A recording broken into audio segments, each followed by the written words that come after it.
ಕೊನೆಗೂ ಗಿರಿ ಪ್ರದಕ್ಷಿಣೆ ಮಾಡಿಕೊಂಡು ರಾಜ ಗೋಪುರ ಹತ್ತಿರ ಬಂದಿದ್ದೇವೆ. ಇಲ್ಲಿಗೆ ಗಿರಿ ಪ್ರದಕ್ಷಿಣೆ ಮುಗೀತು. ಒಳಗಡೆ ಅರುಣಾಚಲೇಶ್ವರ ದರ್ಶನ ಮಾಡಿದರೆ ಈ ಯಾತ್ರೆ ಕಂಪ್ಲೀಟ್ ಆಗುತ್ತೆ. ಸೊ ಬನ್ನಿ ಒಳಗಡೆ ಹೋಗೋಣ.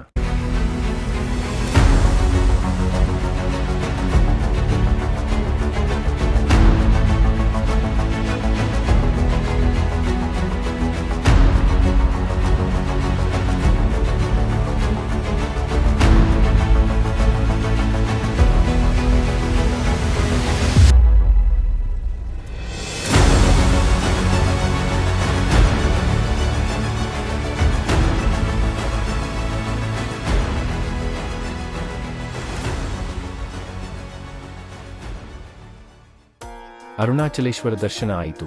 ನೀವು ಕಾಶಿಗೆ ಹೋಗ್ತಿರೋ ಇಲ್ವೋ, ಆದರೆ ಜೀವನದಲ್ಲಿ ಒಂದ್ಸಲಿ ಅರುಣಾಚಲೇಶ್ವರ ದೇವಸ್ಥಾನಕ್ಕೆ ಬನ್ನಿ. ಯಾಕಂದರೆ ಯಮಲೋಕದಲ್ಲಿ ಸ್ವತಃ ಚಿತ್ರಗುಪ್ತರೇ ಬರೀತಾರಂತೆ, ಒಬ್ಬ ವ್ಯಕ್ತಿಯ ಜೀವನ ಅರುಣಾಚಲೇಶ್ವರ ದೇವಸ್ಥಾನಕ್ಕೆ ಹೋಗುವ ಮೊದಲು, ಅರುಣಾಚಲೇಶ್ವರ ದೇವಸ್ಥಾನಕ್ಕೆ ಹೋದ ನಂತರ ಅಷ್ಟು ಪುಣ್ಯ ಸಿಗುತ್ತೆ.